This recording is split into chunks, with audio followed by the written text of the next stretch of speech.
ठंड की सर्द रात में स्टेशन की चहल पहल धीरे धीरे खत्म हो रही थी, लेकिन सुजाता जी का सफर खत्म नहीं होता था। अंडे बेचते बेचते उनके हाथों की नसें सूज चुकी थी, लेकिन उनके चेहरे पर वही पुरानी मजबूरी की लकीरें थी कि अगर मैं ना करूं तो मेरा कौन करेगा। सुजाता जी इतने ठंड के मौसम में रोड पर गर्म अंडे बेचती थी। उनके पति को मरे हुए काफी टाइम बीत गया था, पर उनकी एक बेटी और एक बेटा था। उन्होंने दोनों बच्चों की शादी कर दी थी। बेटी सोनाक्षी की शादी भी अच्छे घर में कर दी थी, और साथ ही अरविंद की शादी भी उन्होंने एक अच्छी लड़की देखकर की, जिसका नाम नम्रता था। कुछ दिनों तक सब अच्छा रहा। सोनाक्षी अपने घर में खुश थी और नम्रता भी शुरू में नरम बर्ताव करती, पर जिस दिन से सोनाक्षी अपने पति के साथ दुबई गई, बस तभी से उसके जुल्म शुरू हो जाते हैं। बेटा अरविंद तो काम पर रहता है और उसके पीठ पीछे ही नम्रता अपने असली रंग दिखाना शुरू करती है। और जब अरविंद घर में होता तो वो झूठा प्यार दिखाती, लेकिन पीछे वो उनको खाना तक नहीं देती थी और वो भूख से निहाल हो जाती।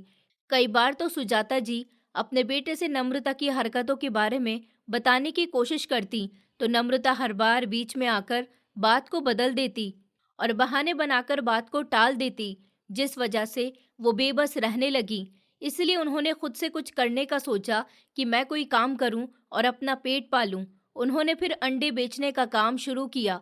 वो सुबह की गई हुई रात को आती और उनके आते ही नम्रता उनके पीछे पड़ के बातें सुनाती। पर जब अरविंद इस बात पर ऐतराज उठाता कि माँ, आपको क्या ज़रूरत है कि आप ये काम कर रही हैं, और माँ बस बेबसी की हालत में उसको देखती, फिर अपनी बहू की चालाकियों को सोचते हुए वो बेटे से ये कह देती कि बस मैं सारा दिन घर में रहती हूँ, करने को कुछ नहीं रहता, इसलिए मेरी मर्जी और ख्वाहिश है कि मैं इस काम को करूँ। उनकी बात सुनकर अरविंद भी फिर कुछ नहीं कहता था। पर एक दिन वो अंडे बेचने के लिए ही निकली थी, तो उनको सड़क के किनारे एक बेसहारा सी लड़की मिली, तो वो उसको घर पर ले गईं, जिसको देखकर उनकी बहू नम्रता गुस्से से आग बबूला हो गई थी। और वो फौरन से बोली कि पहले ये तुम्हारा बोझ हम पर कम था, जो अब इस गंदगी की गठरी को भी लेकर आ गई हो। तो सुजाता जी बोली कि तुम अपनी बकवास बंद करो। तुम लोग कौन सा मुझे खिला रहे हो, जो बातें बना रही हो। मैं अपना गुजारा खुद ही तो करती हूँ। ये सुनकर उनकी बहू नम्रता ने गुस्से में आकर डंडा उठाया और सुजाता जी का सर फोड़ दिया, और वो बेहोश हो गई थी। जब उसका पति अरविंद घर पर आया, तो बहू ने उस लड़की को चारपाई से बांध दिया और बोली कि अरविंद, इस लड़की ने ही माँ को मार दिया है। जैसे ही वो लड़की की तरफ बढ़ा, तो सुजाता जी को होश आ गया था। और ठंड की कड़कती रात थी। ज्यादातर लोग बिना जरूरत के अपने घर से बाहर नहीं निकलते थे, लेकिन इस वक्त ठंड में भी सुजाता जी स्टेशन पर खड़ी हुई थी। रात के 8 बज रहे थे। स्टेशन पर धुंध की सफेद चादर फैली हुई थी। लोगों की सांसें भी भाप बनकर निकल रही थी। पूरे प्लेटफॉर्म पर बस दो तरह की ही आवाजें थी। एक दूर आती ट्रेन का हॉर्न, दूसरी बुखार की तरह हिलती ठंड में कांपते इंसानों की खांसी। इन्हीं आवाजों के बीच सुजाता जी अपनी उम्र ढलती हुई शरीर को संभालते हुए एक एक चलती ट्रेन की खिड़की तक जाती और धीमे मगर मजबूती भरे अंदाज में बोलती कि ले लो बेटा, गर्म उबले हुए अंडे हैं। उनकी आवाज में न जाने कितनी ठंड, कितनी मजबूरी और कितना अपनापन घुला हुआ था। कई लोग इसको अनसुना कर देते और कुछ हाथ हिलाकर मना कर देते, लेकिन फिर कुछ अच्छे दिल वाले मुसाफिर रुकते और मुस्कुराकर दो अंडे ले लेते। उनके थके चेहरे पर उस समय जरा सी रौनक आ जाती। उम्र उनकी लगभग 60 थी और हड्डियां हर कदम पर चटकती थीं। उनकी उंगलियां ठंड से सुर्ख हो चुकी थी। इस सख्त सर्दी में भी उन्होंने बस एक ही फटी हुई पुरानी गर्म चादर खुद पर लपेट रखी थी।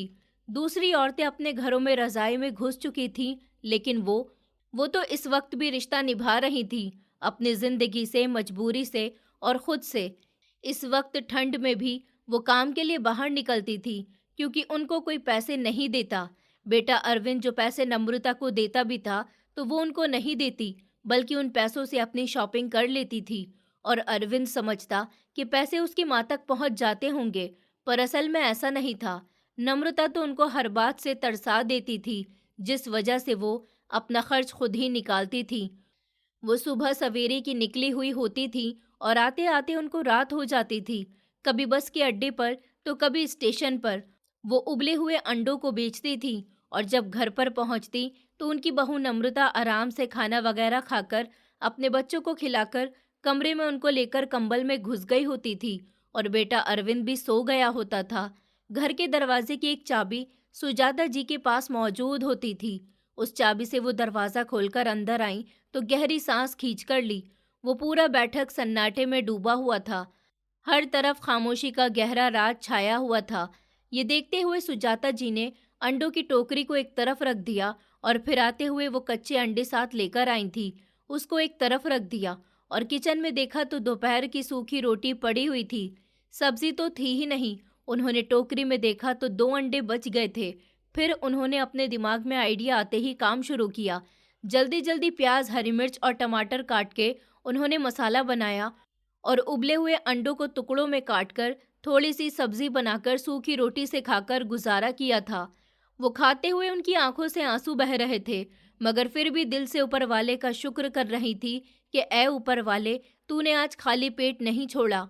और उसके बाद अपने कमरे में चली गईं, जहां पर फटी पुरानी सी रजाई रखी हुई थी। वो जानती थी कि कमरे की सफाई तक किसी ने भी नहीं की होगी। पूरा कमरा बिखरा पड़ा था। अब आकर उनका बेटा भी सख्त व्यवहार करने लगा था। न जाने नम्रता उसको क्या क्या झूठी पट्टियां पढ़ाती थी, जिसकी वजह से वो माँ के पास बैठना भी अपना वक्त खराब होना समझता। वो सोचती कि जब मेरा बेटा ही गैरों की तरह बन गया है, तो फिर ऐसी बहू से क्या ही उम्मीद रख सकती हूँ जो पराए घर से आई है। फिर सब ख्यालों को झटकते हुए उन्होंने अपना कमरा खुद ही साफ करना शुरू किया। उनकी बूढ़ी हड्डियों में अब इतनी जान, इतनी ताकत भी नहीं बची थी कि सारा सारा दिन मेहनत करने के बाद वो घर के काम भी खुद करती। लेकिन इतनी गंदगी में सोना भी मुमकिन नहीं था। उनको नींद ही नहीं आ पाती। इसलिए हिम्मत जुटाकर थोड़ी बहुत कमरे की सफाई करने के बाद वो अपने बिस्तर पर लेट गई थी और ऊपर वाले का शुक्र किया कि उनको थकान की वजह से बहुत गहरी नींद आई थी। फिर अगले दिन सुबह सवेरे जब सुजाता जी की आंख खुली तो वो खांसते हुए उठी। उनकी तबीयत कुछ ठीक नहीं लग रही थी। उनको जिस्म बहुत भारी सा महसूस हुआ। लेकिन जो भी हो, अब जो काम करना था वो तो करना ही था। उनका भला कौन सहारा था। इसलिए बेचारी टूटते जिस्म के साथ उठी और किचन में पहुंची। उन्होंने धीरे धीरे अंडे बड़े भगोने में उबालने के लिए डाले और चूल्हे में आग जलाने के बाद वो भगोना चूल्हे पर चढ़ा दिया और अपने लिए छोटे चूल्हे पर चाय भी बनाई। चाय के 2-3 घूंट पीने के बाद उन्होंने अपने बेचने का सामान तैयार किया। अंडों की टोकरी में अंडे रखे और कुछ ज़रूरत का सामान साथ लिए वो सुबह सवेरे ही घर से निकल गई थी। ये उनके रोज़ के दिन का रूटीन था, जिससे शायद वो थकने लगी थी, या ये कह लीजिए कि उनकी बूढ़ी हड्डियां कमज़ोर हो चुकी थी। पर फिर भी ज़िंदगी की गाड़ी का पहिया चलाने के लिए ये काम करना भी बहुत ज़्यादा ज़रूरी था। वो अलग अलग स्टेशन और बस के अड्डों पर अपने अंडे बेच रही थी, पर फिर कुछ देर खुद को आराम देने के लिए एक बेंच पर बैठी थी। आज की रात और भी ज्यादा कठिन थी, क्योंकि पूरा दिन बेचने के बाद भी उनकी टोकरी में कुछ उबले हुए अंडे बचे थे। फिर उन्होंने कुछ देर आराम करके सोचा कि चलो थोड़ा और घूम लूं, शायद बिक जाएं। लेकिन तभी उनकी नज़र पड़ी एक लड़की की तरफ। वो लड़की काफ़ी बेहाल सी लग रही थी। हाल उसका बहुत ज़्यादा ख़राब था। शक्ल से भी बहुत कमज़ोर सी लग रही थी। उसको देखकर सुजाता जी अपने नरम दिल के हाथों मजबूर होकर फ़ौरन से ही उसके पास पहुंच गईं। उस लड़की की शक्ल बहुत प्यारी थी। उन्होंने उसके करीब जाकर उसके सर पर हाथ फेरा और कहने लगी कि क्या बात है बेटी, तुम किसी मुसीबत में हो क्या? ऐसे इस हाल में स्टेशन पर बैठी हो, वो भी अकेली? बहुत मजबूर लग रही हो। क्या नाम है तुम्हारा? उनकी बात सुनकर ही उस लड़की की आंखों में फौरन से ही आंसू आ गए थे। शायद वो उस नरमी से पिघलकर रोने लगी थी। उसको उम्मीद नहीं थी कि जिसको घर वालों ने ठुकराया, पर एक अनजान औरत उससे उसके हाल पूछ रही है। फिर वो अपने आंसू साफ करते हुए कहने लगी थी कि माँ जी, मेरा नाम प्रेरणा है। मैं तो एक बेसहारा हूँ। मेरा कोई नहीं। माँ बाप मुझे इस दुनिया की बेरहम लहरों के हवाले करके खुद हमेशा की नींद सो गए। अब मेरे पास कोई भी घर ऐसा नहीं है जहां पर मैं जाकर रह सकूं। चारों तरफ बस दुश्मनी है। मुझे समझ नहीं आता कि मैं कहां पर जाऊं। इस दुनिया में कोई भी मेरा नहीं है। इतना कहकर वो अपनी टूटती हालत संभाल नहीं सकी और फिर फूट फूट कर रो गई। उस लड़की की बातें सुनकर सुजाता जी को बहुत ज्यादा तरस आया था। वो सोचने लगी कि इस लड़की के किसी अपने के ना होते हुए भी ये बेसहारा है, जबकि मैं अपने बेटे और बहू के होते हुए भी दर दर की ठोकरें खाती फिरती हूँ। लड़की के दुखों को उन्होंने अपने दुख की तरह महसूस किया था। उसकी बातों से उन्हें अपना वक्त याद आ गया तो एक लम्हे में दिल फटने लगा। उन्होंने एकदम उसको अपने गले से लगा लिया था और दोनों खुलकर रोईं, जैसे एक दूसरे के दुख को शरीर से खींच रही हों। फिर सुजाता जी ने अपनी टोकरी में से गर्म अंडा निकालकर उसको दिया कि बेटी, तुम परेशान मत हो। इस दुनिया में कोई भी किसी का नहीं होता। अपनों को भी लोग अकेला ही छोड़ देते हैं। जो भी इंसान खुद है, वो चाहे तो अपने आप को जोड़कर नई शुरुआत करे और दिन बेहतर करे, पर वो अगर हालात के सामने हार मान ले तो कुछ भी नहीं हो सकता। इसलिए कभी खुद को टूटने मत दो। ये दुनिया बहुत जालिम है। आ जाओ, तुम मेरी बेटी बन जाओ। मैं तुम्हारा सहारा बन जाती हूँ और तुम मेरा सहारा बन जाओ। उस लड़की ने झट से सर उठाकर कहा कि क्या आप सच कह रही हैं? जैसे उसको अपने कानों में यकीन नहीं आया हो, उसने दोबारा से दोहराया, क्या सच में मेरा सहारा बन जाएंगी आप? तो सुजाता जी ने भी सर हिलाया। बस उस लम्हे में वो लड़की जज्बाती होकर एकदम से कसकर उनके गले से लग गई थी, जैसे सालों में कोई अपना मिल गया हो, जिसके इरादों और मन में प्यार के सिवा कुछ नहीं। उसके बाद सुजाता जी ने अपने बाकी अंडे वहीं स्टेशन पर बेच दिए और लड़की का हाथ पकड़कर उसको अपने घर पर लेकर आने लगी। रात का अंधेरा छा चुका था, पर उस दिन बहुत ज्यादा देर नहीं हुई थी। सुजाता जी ने उस लड़की को सीधा अपने कमरे में ले जाकर चारपाई पर बिठाया और लड़की गौर से घर को देखने लगी थी। अभी सुजाता जी पानी लेने कमरे से बाहर गईं तो अपनी बहू से कहने लगी कि बहू, खाना मिल जाएगा क्या? आज मैं बहुत ज्यादा थक गई हूँ। इतनी हिम्मत नहीं हो रही कि मैं खुद खाना बना सकूं। तुमने क्या बनाया वही दे दो। तभी उसने उनको घूर कर देखा और कहने लगी कि खाने की बात तो तुम छोड़ ही दो। बस सब पता है, बाहर ऐश करके आती हो, मजे मजे का खाकर, और घर आकर बेबसी दिखाती हो। और ये बताओ, आज ये किसको उठाकर अपने घर पर लेकर आ गई हो? तो सुजाता जी कहने लगी कि ये बेसहारा अनाथ लड़की है, उसका दुनिया में कोई भी नहीं है। मुझे इसके साथ बहुत अपनापन महसूस हुआ, इसलिए मैं इसको अपने साथ यहाँ लेकर आ गई हूँ। अब ये यहीं पर रहेगी। सुबह अंडे बेचने जाया करूंगी तो उसको भी साथ ले जाऊंगी और वापसी पर भी साथ ले आया करूंगी। वैसे भी बस रात को थोड़ा वक्त ही तो हम यहाँ पर होते हैं, ये वक्त भी गुजर जाएगा। तभी बहू ने माथे पर बल डाल दिया और कहने लगी कि तुम्हारा बोझ कम था जो एक गंदगी का ढेर और इकट्ठा करके ले आई हो। मैं नहीं जानती, मुझे तो वो कमरा खाली चाहिए। अब देखो, मैं तुम्हारी जगह भी स्टोर रूम में ही बनाती हूँ। तुम अब स्टोर रूम में जाओगी। यहाँ हमने कोई मुफ्त का आश्रम नहीं खोला हुआ जो अनाथों को रखेंगे। अब फैसला कर लो, इस अनाथ को यहाँ रखकर स्टोर रूम की धूल भरे माहौल में रहना है या इसको भगाकर अपने कमरे में। मगर लड़की के बारे में ऐसी बातें सुनकर सुजाता जी का दिल बहुत दुख गया था। उनके दिल में तो वैसे ही उस लड़की के लिए बहुत ज्यादा जज्बात थे। वो उसकी बुराई नहीं सुन सकती थी और कहने लगी कि ये घर सिर्फ तुम्हारा नहीं है, ये मेरा भी है और ये लड़की अब यहीं पर रहेगी, चाहे जो भी हो जाए। तुम इसको यहाँ से मेरे कमरे से नहीं निकाल सकती हो। सुजाता जी की बात सुनकर वो लड़ाई करने लगी और सुजाता जी ने भी जवाब देना शुरू कर दिया। कहने लगी कि तुम लोग मुझे कमाकर नहीं खिलाते हो, जो मुझ पर रौब झाड़ रही हो। मैं आज भी अपनी बूढ़ी हड्डियों के साथ ही अपनी कमाई करके खुद रोटी खाती हूँ, इसलिए मुझ पर हुक्म मत चलाया करो। ये जवाब सुनकर उनकी बहू नम्रता को बहुत ज्यादा गुस्सा आ गया और उसने सामने पड़ा हुआ डंडा उठाया और उसे जोर जोर से नम्रता जी के सर पर मारना शुरू कर दिया। उनके सर से खून बहने लगा, उनको चक्कर भी आने लगे और वो वहीं पर गिर के बेहोश हो गई थी। लेकिन बदकिस्मती से उसके पति यानी कि अरविंद के आने का वक्त भी हो चुका था। वो बहू जानती थी कि अगर उसको माँ की यह हालत दिख गई तो वो समझ जाएगा कि कितने टाइम से वो झूठ के पर्दे डालती आई थी और जरूर गुस्से में आ जाएगा। वैसे भी वो तो पहले ही इस बात पर नाराज रहता था कि उसकी माँ की देखभाल क्यों नहीं करती है। तब तो वो बहाने बना दिया करती और कह देती कि आपकी माँ को मेरा कोई काम पसंद नहीं आता और वो कहती है कि मुझे बेटे की कमाई खाने की जरूरत नहीं। वो जाने, इसकी पत्नी जाने, मैं अपना खर्च खुद करूंगी, काम कर करके। ऐसे ही तरह की बातें बनाकर उसने झूठ बोल दिया था, जिसके बाद बेटा अपनी माँ से नाराज सा रहता और फिर भी कभी न कभी माँ की तबीयत पूछ ही लेता था। चाहे जो भी हो, माँ का प्यार उसके बच्चे के दिल से नहीं मिट सकता। हाँ, उस पर गलत फहमी की धूल जरूर जम जाए, पर उसे खत्म कोई नहीं कर सकता। और आज अगर वो सुजाता जी को इस हालत में देख लेता तो उसको समझ आ जाती। इसलिए बहू ने फौरन से ही एक प्लान बना लिया। वो लड़की यानी प्रेरणा जो सुजाता जी के साथ आई थी, वो उनको इस हालत में देखकर बुरी तरह से घबरा गई थी। उसने पास बैठते हुए लड़खड़ाती आवाज में माँ जी कहकर पुकारा। तभी सुजाता जी की बहू नम्रता ने पीछे जाकर उसके हाथों में रस्सी डाल दी, उसको जबरदस्ती चारपाई पर बांध दिया। उस लड़की ने अपने आप को छुड़वाने की कोशिश की, पर वो बहुत कमजोर थी। कई दिनों की भूख ने उसको निढाल कर रखा था। उसने इतनी हिम्मत ताकत भी नहीं थी कि वो खुद को छुड़ा सकती।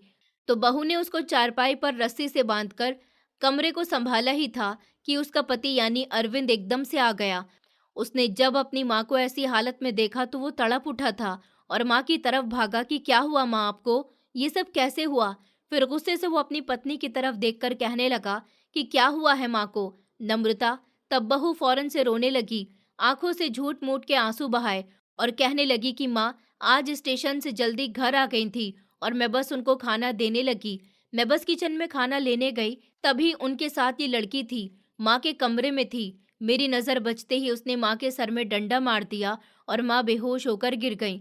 तो ये कमरे की तलाशी लेने लगी। वो तो शुक्र है मैंने चुपके से इसको पकड़ के काबू करके चारपाई पर बांध दिया, न जाने कितना नुकसान हो जाता। पर अब आप जाने और ये लड़की जाने, माँ जाने, पता नहीं क्यों स्टेशन से इसको उठाकर यहाँ लेकर आ गईं। आपकी माँ का मुझे समझ ही नहीं आता, हर किसी पे तरस खा लेती हैं। सुजाता जी के बेटे को माँ की बेवकूफ़ी पर बहुत ज़्यादा गुस्सा आया था, पर उनकी ऐसी हालत देखकर वो परेशान भी हो गया। फौरन से उनकी तरफ बढ़ा, तब तक उनको होश आ गया था। वो उठकर खड़ी हुई तो अरविंद सुजाता जी से लड़ने लगा कि हम आपको कितनी बार कह चुके हैं कि ये अंडे बेचने छोड़ दीजिए, इज्जत से घर पर बैठकर रोटी खाइए, पर आपको मेरी बात पर भरोसा नहीं है। बस जानबूझ के स्टेशन और बस अड्डों पर मुझे बदनाम करती फिर रही हैं और अब ये किसी लड़की को उठाकर ले आई हैं जो घर में चोरी करने की नियत से आई। उस पल सुजाता जी ने अपने बेटे की तरफ अफसोस भरी नजरों से देखा। वो माँ की ऐसी हालत देखकर भी अपनी पत्नी की सुनाई हुई कहानी पर ही यकीन कर रहा था। उसको कुछ कहने का फायदा नहीं था। वो भी प्रेरणा को बांधा हुआ देख चुका था। फौरन प्रेरणा उनसे कहने लगी कि माँ जी, आपको इन जालिम लोगों के पास रहने की कोई जरूरत नहीं है, आप मेरे साथ चलिए। ये सब सुनकर सुजाता जी परेशान हो गईं, पर उस घर को छोड़कर भी वो कहीं नहीं जा सकती थी। ये अकेली उसकी फिक्र की बात नहीं थी, पर वो लड़की प्रेरणा जो उनको अपनी बेटी से भी बढ़कर प्यारी होने लगी थी, उसकी फिक्र ने ही सुजाता जी का दिल जीत लिया था। फिर वो भी नहीं चाहती थी कि प्रेरणा के साथ कुछ बुरा हो जाए। बाहर तो कदम कदम पर भेड़िए घात लगाए हुए बैठे थे। अगर उन्होंने उसको अकेला छोड़ दिया तो फिर उसके साथ कहीं कुछ उल्टा सीधा न हो जाए। सुजाता जी कहने लगी कि बेटी, तुम परेशान मत हो, मेरे लिए ये कोई इतनी बड़ी बात नहीं है। मुझे तो ऐसे सुलूक को सहने की आदत हो गई है, पर हम घर छोड़कर कहीं नहीं जाएंगे। ये घर हमारे लिए ठीक है, यहाँ तुम भी ठीक रहोगी। सुजाता जी की बात सुनकर प्रेरणा को इस पर प्यार आया। वो एकदम से आगे बढ़ी और सुजाता जी के गले से लग गई। फिर फूट फूट कर रोने लगी और कहने लगी, माँ जी, मैं आपको इस दुनिया में अब बेसहारा नहीं रहने दूंगी, आप मेरे साथ चलिए।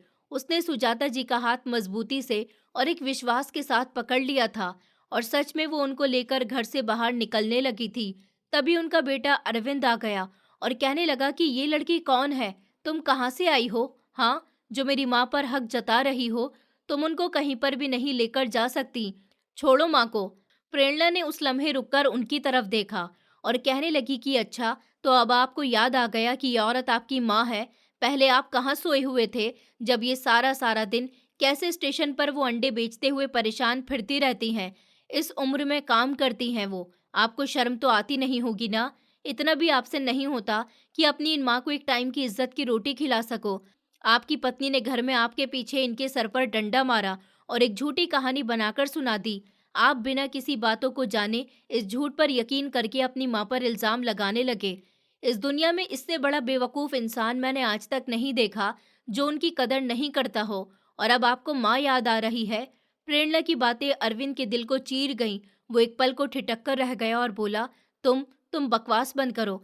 क्या फालतू की बातें कर रही हो? मेरी पत्नी क्यों मारेगी माँ को? और तुम क्या जानती हो हमारे घर के मामलों के बारे में? मैं क्या अपनी माँ का ख्याल नहीं करता? अरे उनके हिस्से के पैसे हर महीने अलग निकालता हूँ, नम्रता को देता हूँ कि वो उनको देती रहे, पर जब ये खुद बाज नहीं आती, इनको तो मजा आता है मुझे बेइज्जत करवाकर कि जवान बेटे के होते हुए भी ये काम कर रही हैं। मैंने तो खुद इन्हें कई बार समझाने की कोशिश की है कि ये काम छोड़ दो, घर बैठकर आराम किया करें, लेकिन नहीं, इन्हें किसी की सुननी कब होती है। अरविंद भी बिल्कुल फूट पड़ा था। तभी सबके चेहरे पर हैरत आ गई, क्योंकि आज ये बात सबके सामने खुली थी कि अरविंद अपनी माँ के खर्चे के पैसे नम्रता को देता था ताकि वो उन्हें दे दे, पर उसने तो आज तक उन पैसों से सुजाता जी को एक पाई तक नहीं दी, सिवाय तानों के। तभी प्रेरणा ने जवाब दिया कि वाह, इतना यकीन है पत्नी पर कि एक बार माँ से पूछना गवारा नहीं किया कि आपको पैसे मिल भी जाते हैं या नहीं। सिर्फ इतना कहना था कि अरविंद भी शॉक्ड रह गया। उसने कहा, क्या मतलब? प्रेरणा ने अब जवाब देना ठीक नहीं समझा। उसने एक गहरी नजर नम्रता पर डाली, जो अब अपने राज के खुल जाने पर ठिठक कर रह गई थी। ये कहकर प्रेरणा ने सुजाता जी का हाथ पकड़ लिया और उनको लेकर घर से बाहर निकल गई थी। उनके चेहरे पर हवाइयां उड़ रही थी। वो बहुत ज्यादा परेशान थी। उनको अपनी नहीं, प्रेरणा की फिक्र हो रही थी, जो बिना किसी अंजाम की परवाह किए उनको अपने साथ यहाँ से लेकर जा रही थी। बीच सड़क पर पहुंचकर प्रेरणा ने एक राहगीर से 2 मिनट के लिए मोबाइल लिया और एक नंबर मिलाया। फिर थोड़ी देर के बाद ही जो कुछ हुआ, सुजाता जी की आंखें फटी की फटी रह गई थी। वो सड़क पर खड़ी हुई थी कि कुछ मिनटों में वहां एक बड़ी सी गाड़ी उनके सामने आकर रुक गई। सुजाता जी ने प्रेरणा से कुछ सवाल किए और गाड़ी का दरवाजा खोलकर उसके साथ बैठ गईं, लेकिन अभी प्रेरणा ने कोई खास जवाब नहीं दिया। फिर उनकी गाड़ी चल पड़ी। वो हैरत से उसकी तरफ देखकर कह रही थी कि बेटी, ये किसकी गाड़ी है और हम अब कहाँ पर जा रहे हैं? तुमने तो मुझसे कहा था कि तुम एक बेसहारा लड़की हो, तुम्हारा इस दुनिया में कोई भी नहीं है, पर तुम्हारी एक कॉल पर ही ये गाड़ी यहाँ कैसे आ गई? प्रेरणा कहने लगी कि माँ जी, मैं आपको सब कुछ बता दूंगी, पर आपको अब फिक्र करने की जरूरत नहीं है। आप बिल्कुल भी परेशान नहीं हो। हमारे पास अब घर नहीं होगा या हम सड़क पर आ जाएंगे, इन बातों की फिक्र छोड़ दीजिए। आप अब अपनी बेटी के घर जा रही हैं। फिर थोड़ी देर के बाद गाड़ी एक बड़े से बंगले के सामने जाकर रुक गई और प्रेरणा सुजाता जी को थामे ध्यान से गाड़ी से बाहर निकली और इस बंगले के अंदर दाखिल हो गई, जहां पर कुछ लोग फिर रहे थे। उसने फौरन से सुजाता जी का हाथ पकड़कर सबके सामने बुलंद आवाज में ऐलान करते हुए कहा कि ये मेरी नानी है और अब से ये इस घर में ही रहेंगी। मेरे जो भी रिश्तेदार मेरी फिक्र में मेरे घर में रुके हुए हैं, वो यहाँ से जा सकते हैं। और जब रिश्तेदारों ने प्रेरणा की ये बात सुनी तो सब दंग रह गए थे। उनको अपने कानों पर यकीन ही नहीं आ रहा था कि प्रेरणा जाने कहाँ से अपनी नानी को लेकर आई है, पर सब डर गए थे कि एक ही लम्हे में घर खाली कर दिया। सुजाता जी हैरत से इस सारे मंजर को देख रही थी और बार बार पलक झपकाती रहीं। उनको लग रहा था कि वो कोई सपना देख रही हैं। उनसे अब नहीं रहा गया था। आखिरकार पूछने लगी कि बेटी प्रेरणा, ये सब क्या है? क्यों मुझे हैरान करने पर तुम तुली हुई हो? तुम कौन हो बेटा? तब प्रेरणा ने सुजाता जी का हाथ पकड़ा और सोफे पर बैठा दिया। नौकरानी को ठंडा पानी और अच्छा सा खाना लाने के लिए कहा गया और वो खुद सुजाता जी को अपनी कहानी सुनाने लगी कि कुछ दिन पहले मेरे मम्मी पापा की एक हादसे में मौत हो गई थी। तब सारे रिश्तेदार हमारे घर पर आ गए और हर कोई मेरा रखवाला बनने के लिए दावा करने लगा। एकदम ही सब हमदर्दी जताने लगे थे, जो कि इतने सालों से कभी किसी ने नहीं दिखाई थी। मेरे मम्मी पापा की पसंद की शादी थी, इसलिए पूरा खानदान इस शादी की वजह से ज्यादा हमसे नहीं रखता था। पर जब पापा की मौत के बाद उनकी दौलत के बारे में सुना कि पापा कितना सब मेरे लिए छोड़कर इस दुनिया से जा चुके हैं, तो वो सब लोग फौरन से हमारे घर पर आकर रहने लगे। झूठ मूठ का प्यार दिखाने लगे कि उनको दौलत से कुछ हिस्सा मिल सके। लेकिन मैं इतनी ज्यादा समझदार तो नहीं हूँ, पर इतना तजुर्बा जरूर हो चुका है कि झूठ और सच को पहचान सकूं। और मैं समझ गई थी कि ये सब कुछ दिखावे की हमदर्दी है, इसलिए एक दिन मैंने घर छोड़ दिया। मैंने सोच लिया था कि जो भी अब मुझे ढूंढेगा उसको ही मैं अपने साथ रहने दूंगी और बाकी सबको घर से निकाल दूंगी। पर किसी ने भी मुझे ढूंढने की कोशिश ही नहीं की, जैसे मेरी कोई अहमियत ही नहीं हो। फिर जब मुझे आप मिल गई, मेरी सारी उम्मीदें उस लम्हे बिल्कुल टूट रही थी, पर आपने मुझे अपने घर ले जाकर मुझे सहारा दिया, मुझे बेटी कहा और आपने मेरे सर पर प्यार भरा हाथ रखा। मैं आपका घर देखना चाहती थी, हालात समझना चाहती थी, लेकिन जब मैंने आपके बेटे और बहू का इतना बुरा बर्ताव देखा, तो मैंने फौरन से फैसला कर लिया कि मैं आपको अपने साथ अपने घर पर लेकर आऊंगी, जहां पर आप रानियों की तरह रहेंगी। आपने मुझ पर बिना सोचे समझे एहसान किया, बिना मतलब मेरा साथ दिया, मेरी मदद भी की। जबकि मैं तो आपके लिए सिर्फ एक अनजान थी। मैंने अभी आपको अपनी माँ जैसा समझा और आपका सहारा बनना चाहा। ये कहते हुए उसने सुजाता जी के हाथ चूम लिए और उसकी बात सुनकर सुजाता जी की आंखों में भी आंसू आ गए।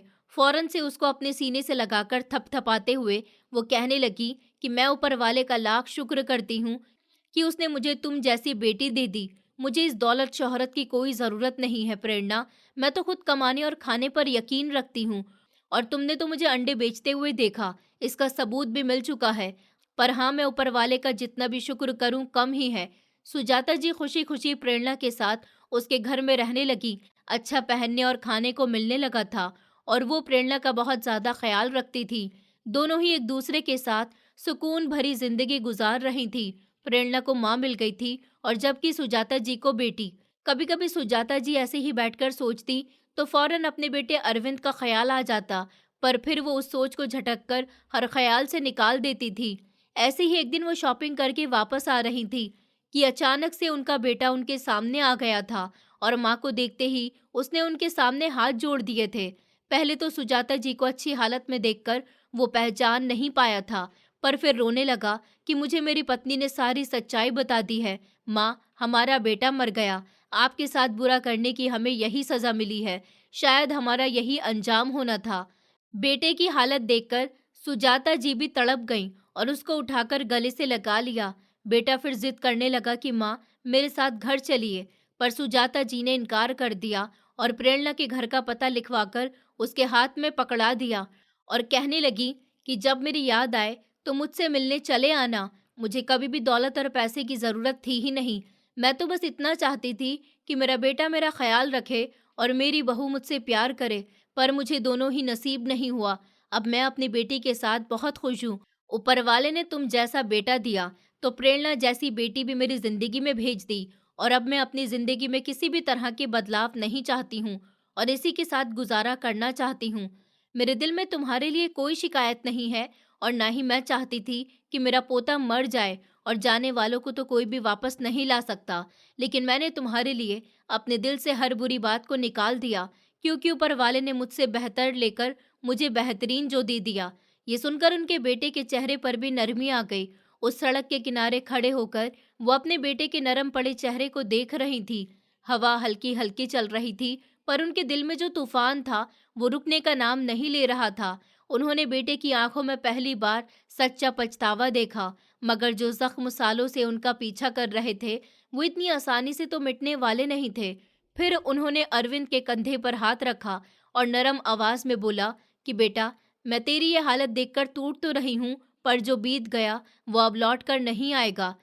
तू भी परेशान मत हो। जिंदगी में गलती हर किसी से होती है, बस उसे सुधारने में देर नहीं करनी चाहिए। और उस लम्हे अरविंद अपनी माँ के पैर पकड़कर रो पड़ा। माँ, सच में मैं बहुत बुरा इंसान हूँ। आपने इतना कुछ सहा और मैं कुछ समझ ही नहीं पाया। प्रेरणा ने ठीक कहा था कि मुझसे ज्यादा बेवकूफ इंसान कोई नहीं है। फिर सुजाता जी उसकी तरफ झुककर उसे उठाते हुए बोली कि नहीं बेटा, तू बुरा नहीं है, बस हालात ने तुझे गलत राह दिखा दी। लेकिन अब तू समझ गया, यही काफी है। इतने में प्रेरणा भी बाहर आ गई। उसने सुजाता जी को अरविंद के साथ खड़े देखा तो वो भी धीमे कदमों से पास आ गई। उसके चेहरे पर अपनापन और चिंता साफ झलक रही थी। सुजाता जी ने बेटे के कंधे पर हाथ रखते हुए फक्र से कहा कि देख, ये प्रेरणा है, मेरी बेटी। जिस दिन मैंने इसे बेसहारा समझकर घर पर लाया था और ये खुद मेरी जिंदगी बदलने का सहारा बन गई। प्रेरणा ने भी अरविंद की तरफ देखकर कहा कि आपकी माँ अब अकेली नहीं है, मैं इनके साथ हूँ और हमेशा रहूंगी। आप जब चाहें आकर मिल सकते हैं, पर इनको वापस दुख में मत डालिएगा। अरविंद ने सर झुकाकर कहा कि नहीं, मैं अब अपनी माँ की खुशी छीनने नहीं आया हूँ, बस इन्हें ठीक देखकर दिल को सुकून मिला। सुजाता जी अपने बेटे का चेहरा हाथों में लेकर हल्की मुस्कान दी। हम सब इंसान हैं और किसी का दिल जीतना इतना मुश्किल नहीं होता जितना लोग समझते हैं। मेरा दिल आज भी तुझसे भरा है, लेकिन अब मेरी दुनिया में प्रेरणा भी शामिल है। इस तरह तीनों कुछ देर यूं ही खड़े रहे, बिना कुछ कहे, बस दिल की आवाजें सुनते हुए। और आखिर में सुजाता जी ने बेटे की पीठ थपथपाई और बोली कि बेटा, जा तू घर जा। जब मन करे तू आकर मुझसे मिल लेना, मैं यहीं हूँ, हमेशा की तरह। और अरविंद ने हाथ जोड़कर दोनों को देखा, फिर धीमे धीमे चलता हुआ वहां से चला गया। सुजाता जी ने उस लम्हे आसमान की तरफ देखा, जैसे कि ऊपर वाले का शुक्र कर रही हों। फिर उन्होंने प्रेरणा का हाथ पकड़कर गाड़ी की तरफ बढ़ते हुए कहा, चल बेटी, घर चलते हैं। आज मन कुछ हल्का सा लग रहा है। बहुत दिनों के बाद उनकी बात सुनकर प्रेरणा मुस्कुराई और बोली कि हाँ चलो माँ जी, अब आपकी खुशी ही मेरी दुनिया है। और फिर दोनों आगे बढ़ गईं। दर्द पीछे छूटता गया। एक नई जिंदगी उनके सामने खुलती चली गई। अब सुजाता जी की जिंदगी पूरी तरह से बदल चुकी थी। बड़े से घर में अपनापन, इज्जत और सुकून सब मिला, जो उन्होंने कभी सोचा भी नहीं था। वो सब उन्हें प्रेरणा की वजह से मिला।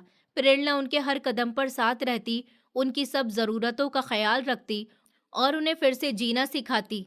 सुजाता जी भी उसे इतना ही प्यार देती जैसे अपनी खोई हुई बेटी को पा लिया हो।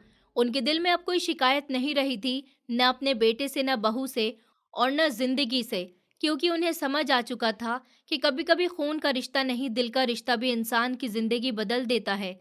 एक शाम दोनों साथ बैठकर चाय पी रही थी, तो सुजाता जी ने धीरे से कहा कि बेटी, तूने मुझे सुकून की पहले वाली जिंदगी लौटाई है। अगर तू न मिलती तो शायद मैं टूट ही जाती। तब प्रेरणा ने उनका हाथ पकड़कर कहा कि माँ जी, आपने पहले मुझे सहारा दिया था और आज मैं सिर्फ वही लौटाती हूँ। हम दोनों एक दूसरे का ही सहारा हैं। सुजाता जी मुस्कुराईं। सूरज ढल रहा था, पर सुजाता जी के दिल में पहली बार एक नई सुबह उग रही थी। उन्हें एहसास हो चुका था कि जिंदगी कभी खत्म नहीं होती, बस रास्ता बदल जाती है। इसी तरह दिन धीरे धीरे गुजर रहे थे। सुजाता जी अब बिल्कुल अलग इंसान बन चुकी थी। जिस औरत ने सालों तक ताने, मार और बेइज्जती सही थी, वही अब एक बड़े से बंगले के खुले आंगन में बैठकर सुबह की धूप सेकती थी। प्रेरणा उनका हर ख्याल रखती, जैसे वो उसकी नानी नहीं, उसकी अपनी जान हो। एक दोपहर प्रेरणा कहीं बाहर गई हुई थी और सुजाता जी बरामदे में बैठकर ऊन का स्वेटर बुन रही थी। अचानक से बंगले के बड़े गेट के पास काफी शोर हुआ। सुजाता जी ने चश्मा ठीक करते हुए देखा तो एक लगभग 27-28 साल का दुबला पतला सा लड़का बाहर खड़ा था। हल्की दाढ़ी, आंखों में थकान और चेहरे पर दर्द साफ दिख रहा था। उसके साथ दो पुलिस वाले भी थे। वो लड़का अंदर आते हुए कुछ झिझक रहा था, जैसे कोई अपना घर खोज रहा हो, लेकिन उसे यकीन ही नहीं हो कि ये वही जगह है। सुजाता जी ने उसे गौर से देखा। उसे देखकर पता चल रहा था कि शायद वो किसी बहुत बड़े दर्द से गुजरा है। थोड़ी देर में गार्ड अंदर आया और बोला, माँ जी, ये लड़का आरव कह रहा है कि प्रेरणा मैडम का चचेरा भाई है। मैडम ने बुलाया था उसे। सुजाता जी चौंक गईं। प्रेरणा का चचेरा भाई? पर उसने तो मुझसे जिक्र ही नहीं किया। फिर आरव अंदर आया तो आते ही सुजाता जी के सामने खड़ा हो गया और एक लंबी सांस लेकर बोला, नमस्ते, आप शायद नानी है ना? प्रेरणा ने मुझे आपके बारे में बहुत बताया है। आप बहुत अच्छी हैं। आप उसका सहारा बन गई। मैं बस प्रेरणा से मिलना चाहता हूँ। उसकी आवाज में अजीब सी थकान थी। सुजाता जी ने उसे एक पल में समझ लिया। वो उसे पास की कुर्सी पर बैठाते हुए बोली, बेटा, प्रेरणा अभी थोड़ी देर में आ जाएगी। तुम बैठो, पानी पी लो इतने। पर तुम्हारा ये चेहरा इतना क्यों उतरा हुआ है? कोई तकलीफ है क्या? उसके पूछने पर आरव की आंखें भर आईं। उसने पानी का गिलास हाथ में लिया, लेकिन हाथ कांप रहे थे। नानी, मैंने पिछले 2 साल में बहुत कुछ खोया है। नौकरी गई, घर गया, मम्मी अस्पताल में है और रिश्तेदारों ने तो जैसे मुझे इंसान समझना ही बंद कर दिया। मैं आजकल हर जगह बस ठोकरें खा रहा हूँ। उसके ये शब्द सुनते ही सुजाता जी का दिल पसीज गया। उन्हें प्रेरणा की याद आई। बिल्कुल ऐसे ही टूटी हालत में वो भी पहली बार मिली थी। उन्होंने आरव के सर पर हाथ रखते हुए कहा कि ये दुनिया बहुत बेरहम होती है बेटा, पर तुम अकेले नहीं हो। अभी प्रेरणा है, मैं हूं, तुम परेशान मत हो। और इतने में ही गेट खुला। प्रेरणा अंदर आई। आरव को देखकर एकदम से उसकी आंखें नम हो गईं। वो दौड़कर उसके पास आई और उसे गले से लगा लिया। भाई, कहाँ थे तुम? मैंने कितनी बार मैसेज किया, कॉल किया। आरव के होठ कांपने लगे। फोन था ही नहीं मेरे पास। प्रेरणा रो पड़ी। तुम अब कहीं नहीं जाना। ये घर है ना तुम्हारा? मैं हूँ, नानी है। हम मिलकर सब संभाल लेंगे। सुजाता जी उन दोनों को देख रही थी। उनके दिल में एक अजीब सा अपनापन भर गया। उन्हें लगा कि जैसे ऊपर वाला उनके आसपास दो टूटे दिलों को जोड़ने के लिए ही भेजता है। उसने बताया कैसे नौकरी गई तो घर वालों के ताने, पैसे की कमी, फिर माँ की बीमारी और अकेलापन उसको खाने लगा। सुजाता जी सब सुनती रहीं। हर बात में उन्हें अपना पुराना दर्द दिख रहा था। उस लम्हे प्रेरणा ने चुपके से सुजाता जी के कंधे पर हाथ रखा। माँ जी, आरव अब हमारे साथ रहेगा, ठीक है ना? सुजाता जी मुस्कुराई कि बेटा, ये घर मेरा नहीं, तुम्हारा है, और जो भी तुम्हारा है वो मेरा है। सुजाता जी की आंखें नम हो गई थी। उन्होंने आरव से धीमे से कहा कि बेटा, मैं बस तेरे लिए इतना चाहती हूँ कि तू अपना दिल दोबारा मत हारना। जिंदगी आज नहीं तो कल जरूर पलटती है। किसी को भी अंदाजा नहीं था कि इस लड़के का अतीत भी एक दिन इस घर की शांति हिला देगा। तभी आरव का फोन बजा। उसने फोन हाथ में लिया तो स्क्रीन पर एक ही नंबर बार बार फ्लैश हो रहा था, हॉस्पिटल इमरजेंसी कॉलिंग।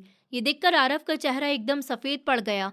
उसने तुरंत कॉल रिसीव की। उधर से डॉक्टर की आवाज आई कि हम बहुत कोशिश कर रहे हैं, लेकिन प्लीज तुरंत पहुंचिए, मरीज की हालत क्रिटिकल है। ये सुनना था कि आरव के पैरों से जैसे जमीन खिसक गई।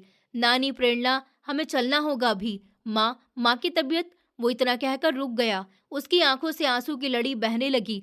तभी प्रेरणा ने बिना देर किए ड्राइवर को बुलाया और तीनों तेजी से हॉस्पिटल की तरफ निकल पड़े। बारिश पड़ रही थी। रास्ते भर बारिश की बूंदें कांच पर गिरती रहीं और आरव बस पीछे की सीट पर सर झुकाए हुए कांपता रहा। फिर हॉस्पिटल पहुंचते ही आरव भागता हुआ अंदर गया। आईसीयू के बाहर डॉक्टर खड़ा था। आरव ने हांफते हुए कहा कि डॉक्टर, मेरी माँ कैसी हैं? डॉक्टर ने एक धीमी सांस ली। उनकी आंखों में अफसोस था। सॉरी सर, हमने उन्हें बहुत देर तक बचाने की कोशिश की, लेकिन उनका शरीर अब और लड़ नहीं सका। ये सुनते ही आरव ठिठक कर पीछे हो गया। उसने सुजाता जी को देखा, जैसे कह रहा हो कि मुझे फिर से किसी ने अकेला कर दिया। फिर डॉक्टर ने आगे कहा कि हार्ट फेल्योर और बीमारी काफी बढ़ चुकी थी। सॉरी, वो अब नहीं रही। ये सुनते ही आरव लड़खड़ा गया। अगर सुजाता जी ने उसे पकड़ न लिया होता तो शायद वो जमीन पर गिर जाता। नानी, मेरी माँ चली गई, मैं उनके पास भी नहीं था। उसका दर्द फूट पड़ा। वो सुजाता जी के सीने से लगकर जोर जोर से रोने लगा, जैसे कोई छोटा बच्चा हो जिसकी पूरी दुनिया एक पल में छिन गई हो। प्रेरणा की आंखें भी लाल हो गईं। वो धीरे से बोली कि भाई, आप अकेले नहीं हो, मैं हूँ आपके पास, नानी है। लेकिन आरव का दर्द इतना गहरा था कि वो किसी शब्द में समा नहीं रहा था।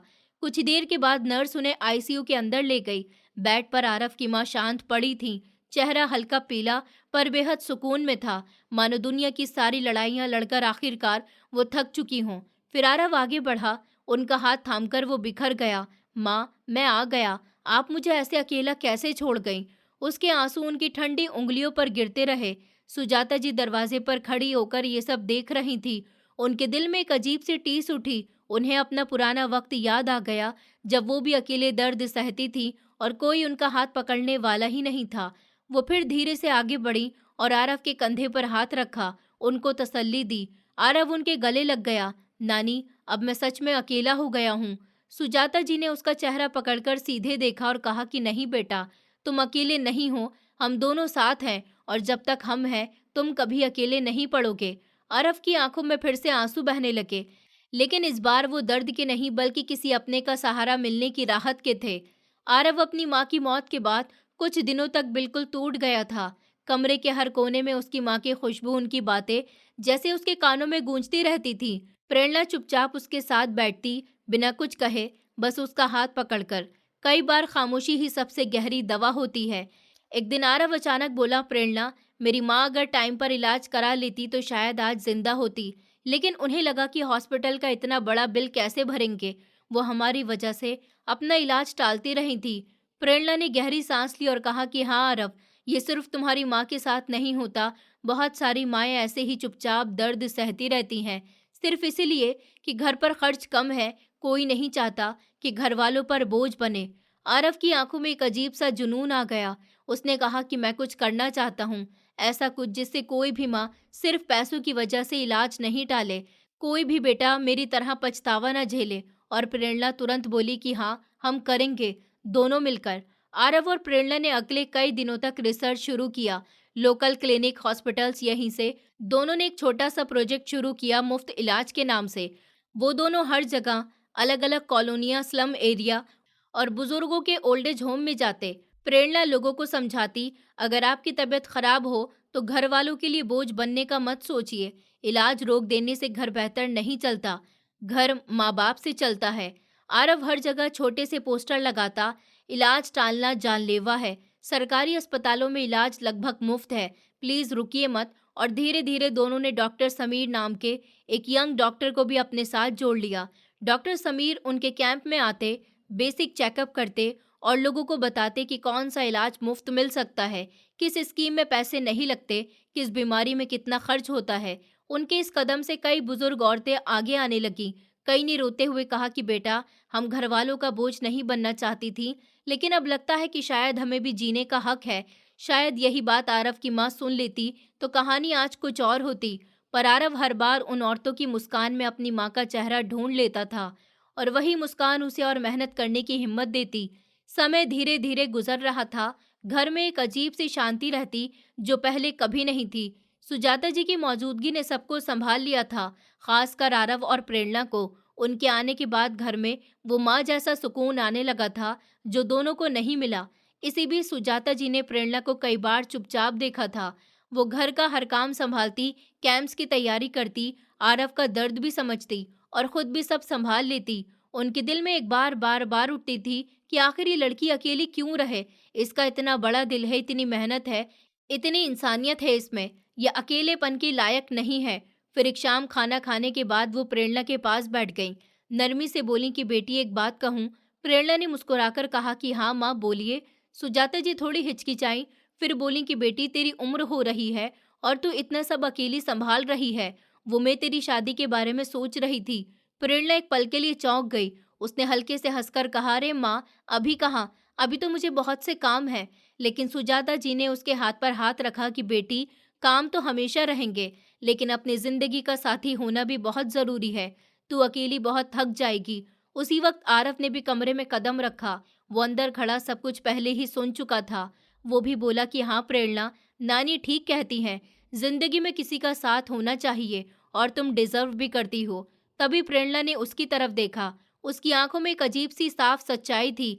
फिर सुजाता जी ने धीरे से कहा कि आरव बेटा, अगर कोई लड़की तेरी जिंदगी में आए तो मुझे बताना, तुझे भी सहारा मिलेगा, तू भी फिर से जी सकेगा। आरव एक पल रुका, फिर प्रेरणा से बोला कि हाँ, तुम भी अकेली बहुत बड़ी लड़ाई लड़ रही हो। अगर तुम्हारी शादी से तुम्हें कोई ऐसा मिल जाए जो तुम्हें समझ सके, तुम्हें संभाल सके, तो ये अच्छी बात है। ये सुनकर प्रेरणा एकदम शांत हो गई। उसे पहली बार लगा कि ये दोनों सिर्फ उसकी चिंता नहीं करते, उसे अपना मानते हैं। फिर आरव ने हल्के से मुस्कान देकर कहा कि अगर नानी तुम्हारे लिए सोच रही हैं, तो गलत नहीं सोच रही होंगी। उनकी नज़र हमेशा साफ होती है। और कमरे में कुछ पल तक खामोशी रही, लेकिन वो खामोशी बोझ नहीं थी, वो एक नए मोड़ की शुरुआत थी। सुजाता जी ने अंदर ही अंदर तय कर लिया था कि वो प्रेरणा के लिए ऐसा रिश्ता ढूंढेंगी जिसमें उसे वही इज्जत मिले जो उसने हमेशा दूसरों को दी है, और उसका अकेलापन किसी खूबसूरत रिश्ते में बदल जाए। आरव भी मन ही मन यही चाहता था, और शायद यहीं से तीनों के रिश्ते में एक नई कहानी आकार लेने लगी। धीरे से, चुपचाप, लेकिन बहुत गहराई से। सुजाता जी ने प्रेरणा के लिए रिश्ता देखने की बात तो कह दी थी, लेकिन उन्होंने कोई जल्दबाजी नहीं की। इन दोनों, आरव और प्रेरणा की जिंदगी में बहुत दर्द था, और वो चाहती थी कि अब कुछ भी जल्दी या गलत तरीके से न हो।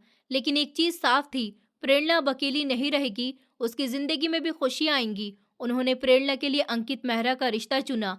एक सीधा साधा, पढ़ा लिखा, अच्छे संस्कार वाला, शरीफ परिवार से। उसकी माँ नहीं थी, और शायद इसी वजह से सुजाता जी का दिल सबसे पहले उसी पर गया। ये लड़का शायद मेरी बेटी को समझ सकता है, उन्होंने खुद से कहा। फिर उन्होंने आरव को दिखाया। आरव ने फोटो देखकर कहा कि नानी, लड़का तो ठीक लग रहा है, शायद प्रेरणा को खुश रख पाए।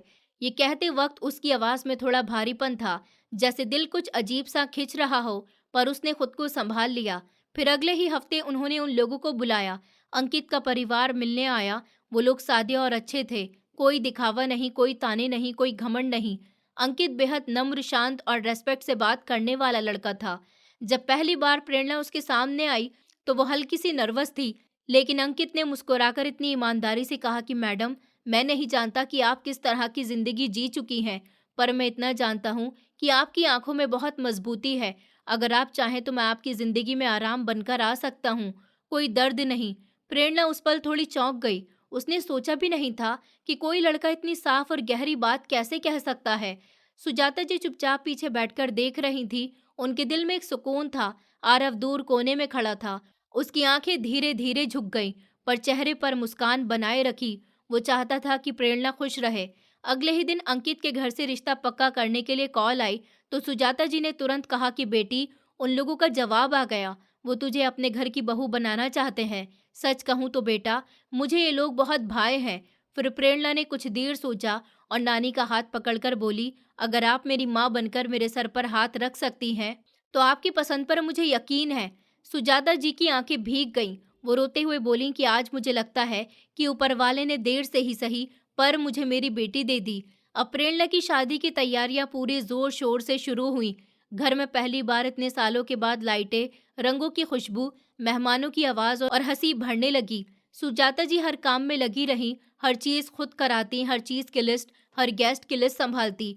और आरव भी खुशी से हर काम में लगा रहता, मेहंदी से लेकर मंडप तक, फूलों से लेकर गाड़ियों तक। लेकिन जब भी अकेला होता, दिल थोड़ा थोड़ा टूटता रहता। शायद वो खुद भी समझ नहीं पा रहा था कि अंदर क्या चल रहा है, लेकिन वो प्रेरणा को कोई मलाल नहीं देना चाहता था। फिर शादी वाला दिन जैसे पूरे शहर को रोशन कर गया। चमकती लाइटें, फूलों की महक, गानों की हल्की सी धुन, हर तरफ जश्न का माहौल था। प्रेरणा लाल रंग की बेहद खूबसूरत साड़ी में थी। उसकी सादगी में जो खूबसूरती थी वो किसी दुल्हन से कम ही देखने को मिलती। अंकित स्टेज पर खड़ा था, शांत, सुकून से और खुशी से भरा हुआ। सुजाता जी उस लम्हे प्रेरणा के माथे पर किस करती हुई बोली कि आज मेरी बेटी की शादी है, आज मैं सच में पूरी हो गई। आरव सजावट संभालता हुआ इधर उधर घूम रहा था, लेकिन जैसे ही उसने प्रेरणा को दुल्हन के जोड़े में देखा, वो कुछ पल वहीं रुक गया। वो बोला कि नहीं, बस मन ही मन उसके आने वाले बेहतर कल की प्रार्थना की। बस अब ये हमेशा खुश रहे। उनके फेरे शुरू हुए। मंडप में पवित्र मंत्रों की आवाज गूंज रही थी। सुजाता जी हर फेरे पर आंसू पोंछती और आशीर्वाद देती। और जब 7वां फेरा पूरा हुआ, सुजाता जी ने हाथ जोड़कर ऊपर देखा और कहा कि अब मेरी बेटी को सच्चा साथी मिल गया। पूरा माहौल भावनाओं से भर गया, लेकिन वो दुख नहीं था, वो राहत का सुकून था। अरविंद अब कभी कभी आता है और माँ से मिलकर चला जाता है, और सुजाता जी उसके साथ जाने से मना कर देती हैं। वो कहती कि मुझे अब यहाँ सुकून मिलता है, मैं यहीं रहूंगी। प्रेरणा भी शादी करके यहीं रहने लगी। अंकित भी उसके साथ बंगले में रहने लगा, क्योंकि प्रेरणा की खुशी इसी में थी। वो सुजाता जी को छोड़कर जाना नहीं चाहती थी, और अंकित ने उसकी ख्वाहिश को सबसे ऊपर रखा। इस तरह इन जिंदगियों में सुकून भर गया। इस कहानी का सबसे बड़ा मैसेज ये है कि परिवार खून के रिश्तों से नहीं, दिल से भी बनता है। कभी कभी हम जिन लोगों से खून का नाता जोड़ते हैं वही हमें चोट दे देते हैं, और जिनसे जिंदगी में कभी रिश्ता बनने की उम्मीद नहीं थी वही इंसान हमारे लिए सबसे बड़ा सहारा बन जाते हैं। इंसान की अच्छाई, उसकी नीयत, उसका दिल, इन सब की कोई कीमत नहीं है, लेकिन इनका असर किसी की पूरी जिंदगी बदल देता है। उसने कभी किसी से कुछ नहीं मांगा, फिर भी उसे नानी के रूप में सुजाता जी मिली, जो उसकी असली माँ बनकर खड़ी हो गई। और सुजाता जी ने दिखाया कि सच्चा अपनापन उम्र, पैसा या समाज नहीं देखता, वो सिर्फ इंसानियत देखता है। जिन्होंने अपनी बहू के तानों और बेइज्जती के बाद भी टूटने के बजाय एक अनाथ दिल को सहारा दिया, उसे बेटी का प्यार दिया और उसका हाथ पकड़कर उसे नई जिंदगी की राह दी। ये कहानी सिखाती है कि जिस इंसान में हिम्मत, ईमानदारी और इंसानियत होती है, उसे दुनिया चाहे जितनी देर से सही, पर उसकी जगह की हुई खुशियां जरूर मिलती हैं। हाँ, कभी कभी जिंदगी हमें ऐसे लोगों के पास ले आती है जो हमारे जख्म नहीं देखते, बल्कि हमारी मजबूती देखते हैं, और वो लोग ही असल में हमारा परिवार बन जाते हैं। जिंदगी हमेशा एक दूसरे को मौका देती है, और उस मौके पर अगर एक भी सच्चा इंसान मिल जाए तो पूरी दुनिया बदल जाती है। दोस्तों, उम्मीद करती हूँ आपको हमारी कहानी पसंद आई होगी। कहानी पसंद आई है तो वीडियो को लाइक करें, चैनल पर नए हैं तो चैनल को सब्सक्राइब करें, और हाँ, नोटिफिकेशन बेल को ज़रूर दबाएं ताकि अगली अपडेट सबसे पहले आपको मिले।